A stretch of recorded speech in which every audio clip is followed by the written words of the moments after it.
Wahi wa kwanza kabisa kushusha katika nabii kwa Mtume Muhammad ilikuwa kusoma. Ndugu yangu, soma. Ndiyo tunapata nasaha ya kueneza hapa. Tuseme kila mmoja wetu afaa kusoma.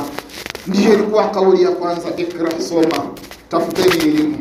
Angalieni sallallahu alayhi wasallam katika moja katika hadithi zake asema, "Talaba al-ilm faridatan ala kulli muslim."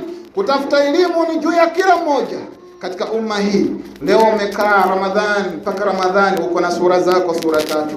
Unakuwa na kuli kwa Allahu, uliaudu bi rabbin nas, na wakikwambia kuzisoma vizuri hazisomi vizuri. Kaa chini ya mwalimu wako, kaa chini ya imamu wako, muuliza akufundishe. Ndio Mtume Muhammad sallallahu alipofinywa mpaka mbavu zake zikaja kukutana mara moja kwa moja, ukisikiza katika kisa kile sallallahu alaihi wasallam ambiwa kusoma. Alipofikisha umri 40 sallallahu alayhi wasallam, sallallahu alayhi wasallam amrishwa